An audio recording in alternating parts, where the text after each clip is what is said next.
बुध, शुक्र, बृहस्पति, ये नैसर्गिक शुभ ग्रह यही है और कोई नहीं। बाकी सब क्रूर। एक शुभ ग्रह नवम भाव में हो तो आप उस महिला से बिना चिंता के कह सकते हैं कि तुम्हारा जीवन अच्छा है। कहते हैं स्त्री लेडी लक कहा जाता है ना, तो भाग्य तो स्त्री से देखो, नवम भाव, और दशम देखो पुरुष का। मैम कभी ये भी होता है कि कोई उच्च के ग्रह हमारे लिए अच्छे नहीं हो?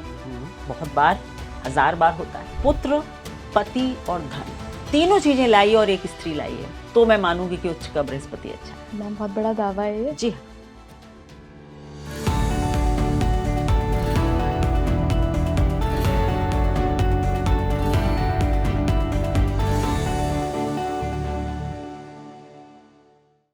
नमस्कार इंडिया, आप देख रहे हैं स्पीकिंग श्री। मैं हूं आपके साथ इला गोस्वामी और आज हम ये पॉडकास्ट पूरा एस्ट्रोलॉजी बेस्ड करने वाले हैं। हम कुंडली के उन 3 भावों की बात करेंगे जो विमेन के लिए और मेन के लिए 3 अलग अलग भाव बहुत ही भाग्यशाली साबित होते हैं। तो कौन से हैं वो भाव, कैसे उन्हें देख सकते हैं, क्या उनका सिग्निफिकेंस है, सब पर बात होगी। मेरे साथ बहुत ही स्पेशल गेस्ट जुड़ चुकी हैं, डॉक्टर ऋचा शुक्ला मैम। बहुत बहुत स्वागत है मैम आपका। धन्यवाद इला, धन्यवाद आपका। महिला और पुरुष, क्या दोनों की कुंडली के भावों को देखने की कैलकुलेशन अलग अलग होती है? देखिए, मैं कहूँगी कि जब कैलकुलेशन अलग थी जी। ये हम प्राचीन काल की बात कर रहे हैं, जब ज्योतिष लिखा गया था, ऐसा मेरा मानना है। जी। क्योंकि तब महिलाएं करियर ओरिएंटेड नहीं थी। किसी भी महिला का भाग्य उसके पति, उसके संतान, उसके पिता से देखा जाता था। ओके। लेकिन अब आज के समय में अगर मैं केवल ऐसे 3 भाव बता दूं, महिलाओं के अलग और पुरुषों के अलग, तो कहा जाएगा कि काफ़ी रिग्रेसिव थॉट प्रोसेस आप ला रही हैं। तो मैं कहूँगी कि फिर भी एक स्त्री के लिए हम कितने भी प्रोग्रेसिव हो जाएं, कितने भी वर्क ओरिएंटेड हो जाएं, करियर ओरिएंटेड हो जाएं, लेकिन घर, संतान और भाग्य, पति भी, सबको अच्छा ही चाहिए। तभी आप अपनी एम्बिशंस में भी सफल हो सकते हैं। बिल्कुल मैम।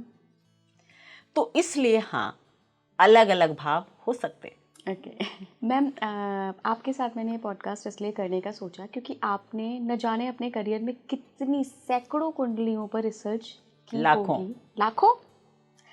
तो देखिए, मैं अपने ऑडियंस को भी बताना चाहूँगी कि आज जो इस पॉडकास्ट में बात होगी वो रिसर्च ओरिएंटेड बात होगी कि कौन से वो 3 भाव हैं, क्योंकि मैम ने लाखों पत्रिकाएं देखी हैं। 24 साल से प्रैक्टिस कर रही हूँ। बिल्कुल मैम। तो क्या क्या भाव हैं मैम? पहले हम महिलाओं की बात कर लेते हैं। बिल्कुल, लेडीज फर्स्ट। Ladies first. और 2 लेडीज हैं इस पॉडकास्ट में, तो फिर हमारी बात होनी चाहिए। हमारी बात होनी चाहिए। जैसा कि मैंने कहा कि स्त्री के लिए सबसे महत्वपूर्ण है कि उसके घर का माहौल अच्छा हो। चतुर्थ भाव, 4th हाउस, सुख का भाव। अगर हमारे घर का एटमॉस्फेयर ही अच्छा नहीं होगा तो मेरी पूरी पर्सनालिटी क्रैश कर जाएगी। मैं उसको सुचारू रूप से चलाने में ही अपनी सारी एनर्जी लगा दूंगी। क्योंकि कुछ भी कहिए, घर हम सबके लिए पहली प्रायोरिटी है। तो हमारी एनर्जी अगर चतुर्थ भाव को ठीक करने में लग गई तो फिर और भावों का क्या होगा? एनर्जी तो लिमिटेड है ना हमारे पास। तो पहला भाव, चतुर्थ भाव अच्छा होना चाहिए स्त्री की कुंडली में। दूसरा, पंचम भाव, 5th हाउस, क्योंकि हर की इच्छा है, जो पहला हमारी डिजायर है, मे बी आज के समय में कुछ कम होती दिख रही है मुझको ये डिजायर, बिकॉज करियर ऊपर आ रहा है। बट फिर भी अगर आप स्त्री हैं तो मातृत्व की आकांक्षा सबके अंदर है। माँ बनना सबका सपना है, और फिर माँ बने और बच्चे भी अच्छे हों, ये भी चाहिए। हम औरतें जिद्दी होती हैं थोड़ी, केवल चीज मिले नहीं, अच्छी भी मिले। तो पंचम भाव अच्छा होना चाहिए स्त्री की कुंडली में, to have easy pregnancy, easy delivery, और बाद में अच्छे बच्चे, आज्ञाकारी बच्चे। ठीक है, तो पंचम। तृतीय, मैं सप्तम को भी जोड़ूंगी, क्योंकि सप्तम भाव पति का है, पति का, स्पाउस, आपका बेटर हाफ। तो पूरी आपके जीवन की या आपका मिरर इमेज, आपका कंपेनियन, जो भी आप नाम दे दें, तो अगर सप्तम भाव पर बहुत क्रूर प्रभाव हैं तो फिर आपकी एनर्जी जो है हाफ हो जाती है, आप आधे हो गए हैं, तो मुश्किल है। चतुर्थ जो कि सबसे महत्वपूर्ण भाव है वो है नवम, 9th हाउस। 9th house. महिला की कुंडली में इतना बड़ा सेंटेंस आपके प्लेटफॉर्म से बोल रही हूँ, एक शुभ ग्रह नवम भाव में हो तो आप उस महिला से बिना चिंता के कह सकते हैं कि तुम्हारा जीवन अच्छा है। कुछ मत देखिए, कोई भी शुभ ग्रह, कुछ मत देखिए। 3 शुभ ग्रह हैं, नैसर्गिक शुभ ग्रह। शुभ और अशुभ में भी बड़ा कंफ्यूजन है ज्योतिष में। सूर्य, बुध, नहीं, बृहस्पति। नो, नहीं, बुध, शुक्र, बृहस्पति। शुक्र भी। बुध, शुक्र, बृहस्पति, ये नैसर्गिक शुभ ग्रह यही हैं और कोई नहीं। ओके। बाकी सब क्रूर है। बाकी 4 पापी हैं और क्रूर सूर्य है। सूर्य राजा है, क्रूर है, ठीक है। यही 3 हैं नैसर्गिक शुभ ग्रह। इनमें से कोई भी एक है तो आप उसको ये कह सकते हैं कि ऊपर नीचे जो भी हो कुंडली, आपकी गाड़ी पार लग जाएगी। और ये विश्वास मुझे मेरे एक गुरु ने दिया कि उन्होंने एक बार किसी की पत्रिका पर चर्चा हुई तो उन्होंने कहा कि नवम भाव देख लो। तो मैंने कहा सर और भी चीजें हैं। तो उन्होंने कहा अरे ठहर जाओ, देख लो, ठहर जाओ, एक बार नवम देखो कौन बैठा हुआ है। तो मैंने कहा बुध। उन्होंने कहा क्या, तो सब ठीक हो जाएगा। तो उनके भरोसे कह भी दिया, ठीक हो जाएगा।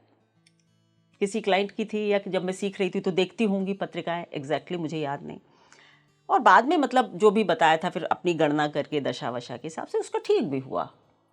तो फिर मैंने गुरुजी के पास दोबारा, क्योंकि मैं काफ़ी खोजी रही हूँ और गुरुओं को परेशान किया है मैंने, तो मैंने कहा कि सर वो तो मतलब ठीक गया, लेकिन आपने केवल 9th हाउस पर इतना जोर क्यों दिया? तो उन्होंने कहा 9th हाउस धर्म का भाव है, भाग्य का भाव है। श्री हरि विष्णु है 9th हाउस। अगर यहाँ शुभ ग्रह है तो जिसके ऊपर प्रिजर्वर खुद है, खुद जिसकी शुभ दृष्टि हो, कृपा हो, उस स्त्री का कौन बिगाड़ पाएगा कुछ? तो एक ग्रह और आपकी पत्रिका सॉर्टेड। और अगर मैम कई बार हम देखते हैं कि एक से ज्यादा ग्रह भी बैठे हों, वहां पर ज्योतिष में हरण और भरण का सिद्धांत लगता है। अब जैसे कि आपकी कुंडली में ये प्रश्न आएंगे जरूर आपके पॉडकास्ट में नीचे कि भाई मेरा बृहस्पति भी है और शनि भी है, तो पहले आप देखेंगे इन दोनों में शक्ति किसकी ज्यादा है। डिग्री नहीं, केवल डिग्री से शक्ति नहीं देखी जाती। फिर कौन अपनी षट बल होते हैं। ओके, वो थोड़ा टीडियस और कठिन सब्जेक्ट है, आई थिंक यहाँ टच हम नहीं करेंगे, बट अच्छे से बल देखना पड़ता है। कौन सा ग्रह अपने घर में है, किसको क्या हो रहा है। डिग्रीज भी एक पार्ट है बट नॉट एवरीथिंग, ठीक है। सो जो बली है उसका प्रभाव ज्यादा होगा, जो भी उन दोनों में बली या है। तीनों का बल देखिए फिर आप। तो अगर बृहस्पति का अच्छा है तो फिर बढ़िया है, शनि का ज्यादा है तो आपका मामला थोड़ा डाइसी है। और होगा क्या, नहीं, हर ग्रह अपना प्रभाव देगा, हर ग्रह अपना प्रभाव देगा। तो कभी लगेगा गाड़ी नीचे आ गई, कभी लगेगा ऊपर चली गई, बट फिर भी हरण और भरण करके आप ये बता सकते हैं। अगर शनि और मतलब बृहस्पति हैं और शनि ज़्यादा बली है तो आप कहेंगे दिक्कतें आएंगी आपकी लाइफ में, लेकिन आप निकाल लेंगे। वहीं अगर बृहस्पति बली है और शनि कमज़ोर है तो आप कहेंगे छोटी मोटी प्रॉब्लम से आप डरना नहीं, सब ठीक हो जाएगा, ठीक है। तो इस तरह आप उसको गाइड कर सकते हैं। सो 9th house is the supreme house for female chart. इसके अलावा अगर हम मैम मेल्स की बात करें, उनके कौन से शुभ भाव होते हैं? क्योंकि पुरुष को अपने समाज में पहले, आज को तो मैं अलग काउंट नहीं करती हूँ, मैं जब शास्त्र बने थे तो पुरुष को हम देखते थे कामयाबी से, कर्मठता से, धन से, है ना, और बच्चे पैदा करने की शक्ति से। तो पुरुष के लिए लग्न फर्स्ट हाउस। महिलाओं के लिए भी है, वो तो सबके लिए है वैसे, बट अगर मतलब हम प्राचीन परिवेश की बात करें तो महिलाओं के लिए ये भाव थे, नए की भी बता देंगे। और पुरुषों के लिए हम शुरू करेंगे लग्न से। लग्न, पंचम, इनका भी फिफ्थ, बिल्कुल संतान उत्पत्ति है। अदरवाइज तो आपकी इज्जत ही नहीं है। पुरुषोचित गुणों का होना, संतान उत्पत्ति बड़ा गुण है। तो लग्न, पंचम, दशम, कहते हैं स्त्री लेडी लक कहा जाता है ना। तो भाग्य तो स्त्री से देखो, नवम भाव, और दशम देखो पुरुष का। अगर ये दोनों अच्छे हैं तो इनकी जोड़ी बहुत बढ़िया है। लड़की हो भाग्यशाली और लड़का हो कर्मठ, फिर देखिए उस जोड़ी का क्या बढ़िया चलेगा। अच्छा, जैसे आपने इधर 9th हाउस का बताया कि अगर शुभ ग्रह बैठे हों तो बिना सोचे समझे कह दो शादी बढ़िया चलेगी, क्या पुरुष में भी ऐसा कुछ भाव है? पुरुषों के लिए ये कहना पड़ेगा कि लग्न तो दोनों तरह के ग्रहों को एब्जॉर्ब कर लेती है। अच्छा। लग्न एक ऐसा भाव है जहां पर क्रूर भी चलेंगे और सॉफ्ट भी चलेंगे, क्योंकि जो क्रूर होगा उसका काम करने का तरीका जो है ना वो एग्रेसिव होगा। मंगल होगा तो वो कमांडर होगा, ये फाइटर होगा। शुक्र होगा तो वो प्यार से बात निकलवा लेगा, सब निकलवा लेंगे। तो लग्न एक, और 10th हाउस, लग्न, दशम और 11वां यानी एकादश, ये 3 ग्रह हैं जहां पर क्रूर और शुभ दोनों अच्छे हैं। अच्छा, ये वो हाउसेज हैं जो सब कुछ एब्जॉर्ब कर लेते हैं, ये हर एनर्जी को कर देंगे चैनलाइज। तो लग्न का तो ठीक है, पर हाँ अगर लग्न में भी शुभ ग्रह हों और शुभ ग्रहों का प्रभाव हो तो नथिंग लाइक इट। मैम चंद्रमा शुभ है? चंद्रमा पानी है, पानी में कॉफी मिलाओगे तो वो कॉफी बन जाएगा, दूध मिलाओगे तो दूध बन जाएगा, नींबू डाल दोगे शिकंजी बन जाएगा। तो चंद्रमा किस ग्रह के साथ है उसकी शुभता और अशुभता उस पर निर्भर करती है। अच्छा। अगर अकेला है तो शुभ है, पर किसी के साथ है तो शुभ और अशुभ देखना पड़ेगा किस ग्रह के साथ बैठा है। और 5th हाउस में लड़कों के क्या हो? पुरुषों के लिए मैं कहूँगी कि 5th हाउस में क्रूर ग्रह भी अच्छे हैं। क्रूर ग्रह अच्छे मतलब भी अच्छे हैं। शुभ तो देखिए सब जगह अच्छे हैं। पाराशर जी ने कह दिया कि मतलब शुभ ग्रह तो हर जगह अच्छे हैं, ठीक है, और 159 में तो हमेशा अच्छे हैं, पर क्रूर भी चलते हैं। बट बेचारे शुभ 3 ही तो हैं मैम, हर हाउस में कैसे बैठ जाएंगे? That's it. तो बस वही तो देखना होता कि कौन हमारे भाव हमें बली बना रहे हैं। तो मैं कहूँगी कि यहाँ पर अगर मंगल अपनी राशि का है तो भी बढ़िया है, बृहस्पति हों अपनी राशि के, शनि भी अपनी राशि के हों तो कोई दिक्कत नहीं है। अच्छा। है ना। पर क्रूर ग्रह है तो फिर वो शत्रु वगैरह की राशि में नहीं हो। अच्छा, मतलब अपनी राशि में तो बिल्कुल दोस्त की राशि में भी चल जाएंगे, दोस्त भी चलेंगे। अच्छा। उच्च भी चलेंगे, है ना। पर फिर नीच, क्रूर ग्रह तो नीच का भी थोड़ा चलेगा, बहुत सारे वेरिएशंस हैं, बहुत सारे। बट मोटा मोटा शुभ ग्रह शास्त्र कहते हैं शुभ ग्रह हो पंचम में। ओके। तो 10th हाउस में मैम? 10th हाउस में मैं कहूँगी कि क्रूर ग्रह भी बढ़िया, मंगल और सूर्य को ही दिशा बल प्राप्त है। अच्छा, तो इसलिए क्रूर ग्रह दशम में बढ़िया है, क्योंकि भाई देखिए कर्म के लिए केवल लल्लो पुच्चो नहीं चाहिए होती है। कर्म के लिए एक डिक्टेटरशिप, एक असर्टिवनेस, फाइटर स्पिरिट, इसीलिए सूर्य और मंगल दिशा बल प्राप्त करते हैं। मैम ऐसा कहा जाता है कि अगर किसी सक्सेसफुल स्त्री को देखना हो, मैं आज के टर्म्स में बात कर रही हूँ, बिल्कुल 21वीं सदी के जी बिल्कुल, तो जो घर भी बहुत अच्छे से संभालती हो, दोस्तों के सामने ले जाओ तो वहाँ भी प्रेजेंटेबल हो, करियर देखो तो वो भी शाइन एंड ग्रो कर रहा हो, ऐसे कौन से भाव होते हैं एक स्त्री की कुंडली में जो ये तीनों चीजों, तीनों एस्पेक्ट्स पे एकदम खरा उतरते हैं? सिंपल, लग्न, 5th, 9th and 10th। Okay. ये 4 भाव अगर अच्छे हैं तो वो एक बढ़िया पैकेज है, बढ़िया पैकेज स्त्री का बढ़िया पैकेज है। वो वर्क ओरिएंटेड होगी तो बिल्कुल वर्क ओरिएंटेड होगी, और जहाँ पर मतलब हाँ 4th तो है ही है स्त्री के लिए, 4th हम कभी इग्नोर नहीं कर सकते हैं, घर अच्छे से संभालना। 4th भाव तो स्त्री का सबसे महत्वपूर्ण है मैं कहूँगी, 9th एंड 4th। तो ये पर इसमें लग्न को शामिल कर देंगे हम, जैसे अभी हमने 3 या 4 भाव स्त्री के बताए थे, बट अगर पैकेज देखना है तो फिर लग्न बहुत अच्छी होनी चाहिए। मैम कई बार कुंडली में तो दबेगी नहीं वो लड़की। अदरवाइज एक डोसाइल वुमेन चाहते हैं तो वो पहले वाले 4 हाउस देखिए, लेकिन लग्न अगर शामिल हो गया तो वो लड़की तो फिर वो ऐसी नहीं, वो अपने व्यक्तित्व को भी वो निखारना चाह रही है। तो आज की स्त्री आज के मैम कई बार कुंडली लोग अगर इस समय अपनी पत्रिका खोल के बैठे होंगे, डेफिनेटली बैठे ही होंगे, इतनी डीप बातें हो रही हैं तो कई बार कई ग्रहों में कई हाउसेस में कोई ग्रह ही नहीं होता, सिर्फ राशि नंबर लिखा होता है, उनका क्या करें? देखिए खाली स्थान जो है बहुत बढ़िया है। अच्छा भाई कोई डिस्टरबेंस नहीं है ना वहाँ पर, इट्स वेरी गुड। अच्छा, कोई ग्रह भाव अगर खाली है तो बस आप ये देखिए कि उसका जो मालिक है यानी जो राशि पड़ी है ना, नंबर तो कुछ पड़ा होगा, उसका स्वामी जो है, जैसे कि किसी की 10वें घर में सिंह राशि पड़ी है, 5 नंबर है, लेकिन कोई ग्रह नहीं है। कोई ग्रह नहीं है। Check out where the sun is, सूर्य कहाँ पर है। सिंह का सूर्य है। बिल्कुल, सिंह का मालिक सूर्य। तो आपका देखना ये कि सूर्य कहाँ है। अगर आपकी चार्ट में सूर्य अच्छा बैठा हुआ है, बली है, तो आपका करियर बहुत अच्छा अनडिस्टर्ब चलेगा। जितना ज्यादा दखल उतनी ही ज्यादा लड़ाई। मैम कभी ये भी होता है कि कोई उच्च के ग्रह हमारे लिए अच्छे नहीं हो? बहुत बार, 1000 बार होता है। मेरा अपना एक वीडियो था उच्च का बृहस्पति। मैंने कहा कि भाई आशीर्वाद या अभिशाप। उच्च का बृहस्पति स्त्री की कुंडली में खास करके कोई भी देखता है तो वो उस स्त्री के लिए, बचपन से कन्या के लिए कहने लगता है कि इसका जीवन तो मतलब बढ़िया है, क्योंकि बृहस्पति उच्च के हैं।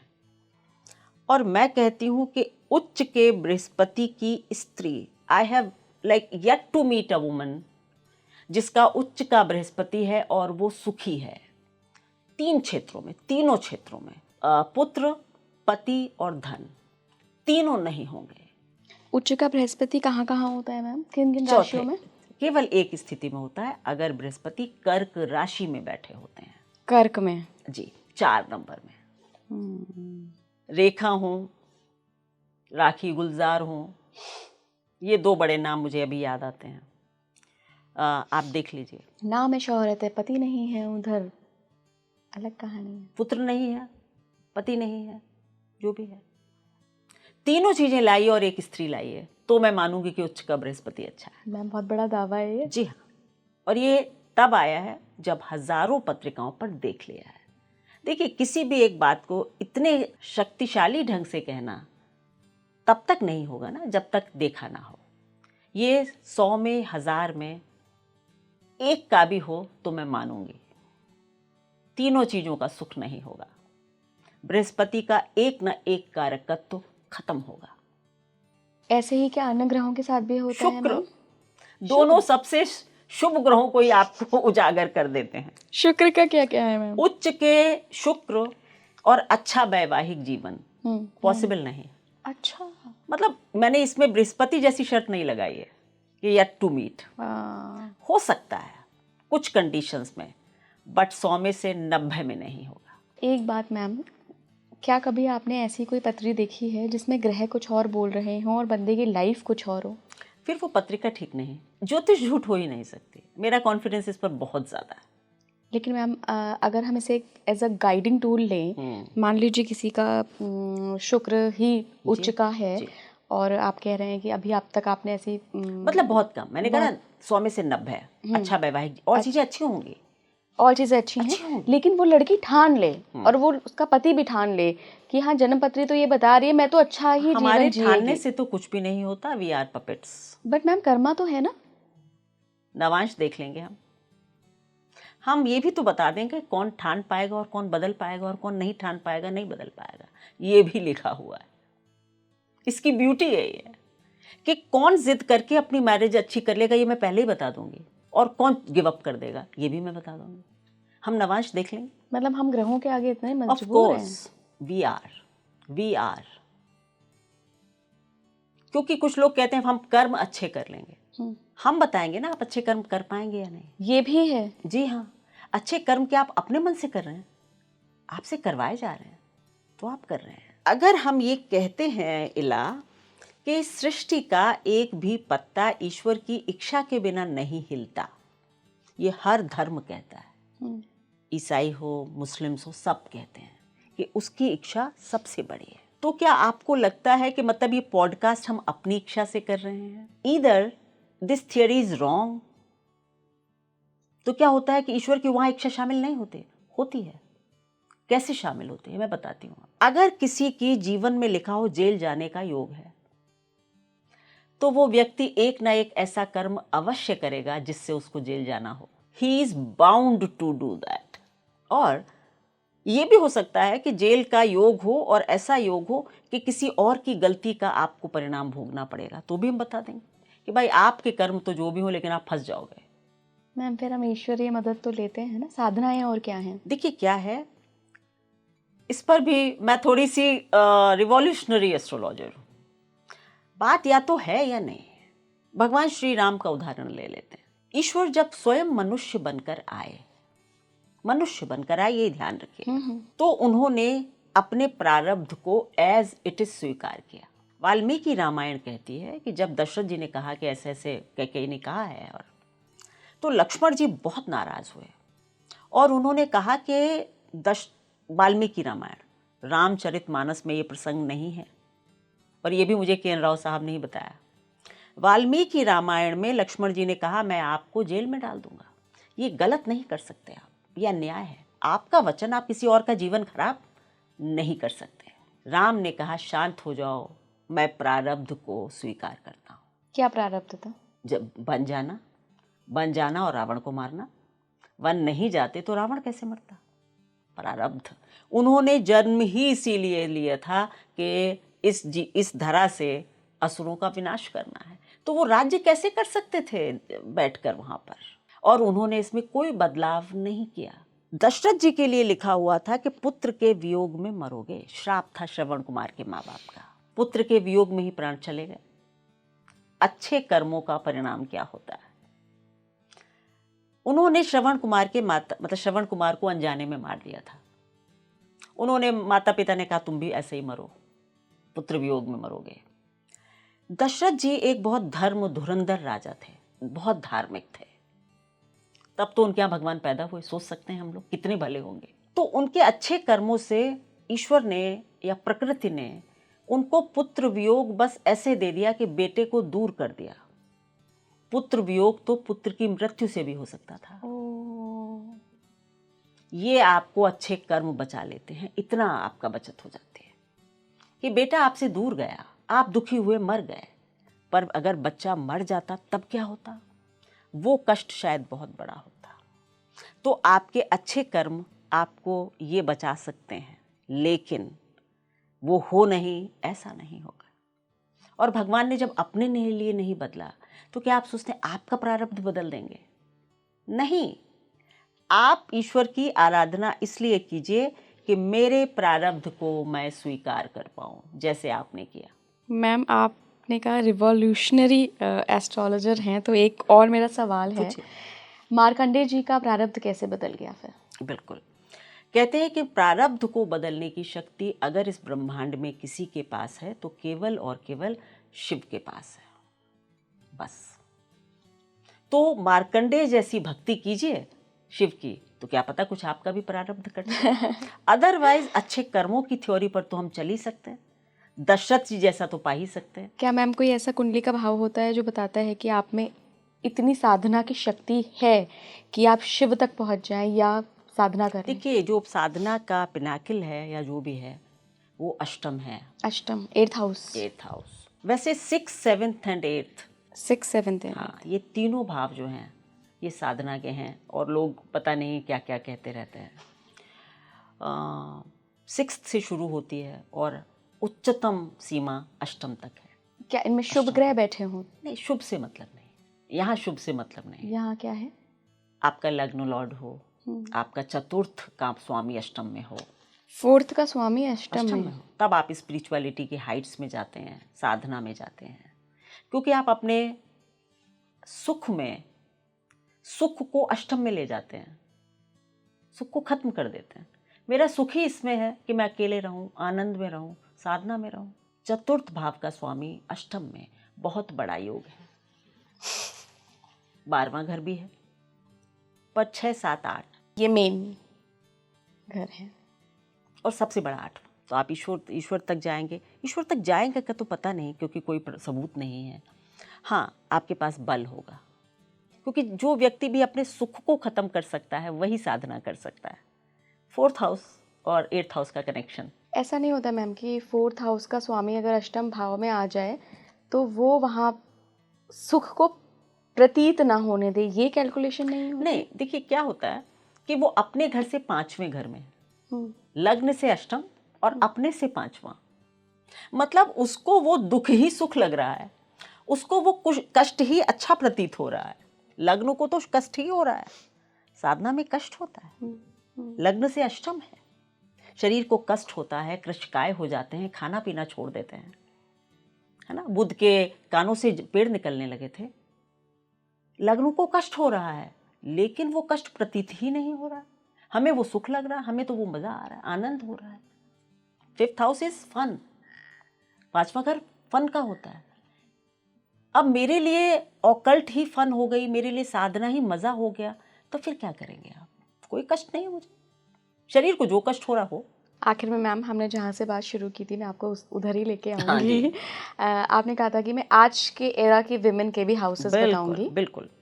मैं कहूँगी कि आज की जो औरत है वो बहुत ही शक्तिशाली वुमेन है।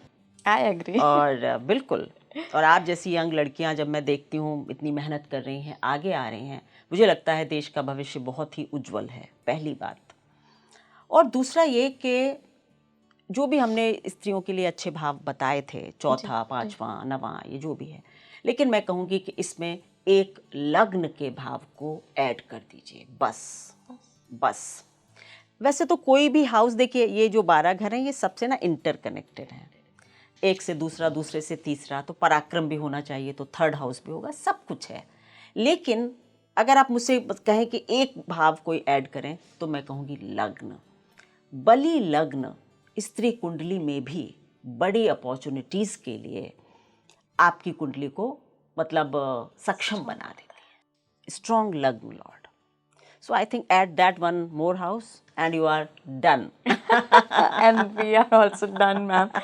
Thank you so much ma'am, बहुत ही मज़ा आया इस पॉडकास्ट में। तो काफ़ी सारी डीप बातें पता चली हैं। तो आप भी कुंडली खोल लीजिए अपनी, कुछ तो आइडिया लग ही जाएगा ये पॉडकास्ट सुनकर। जुड़े रहिए स्पीकिंग ट्री के साथ। नमस्कार।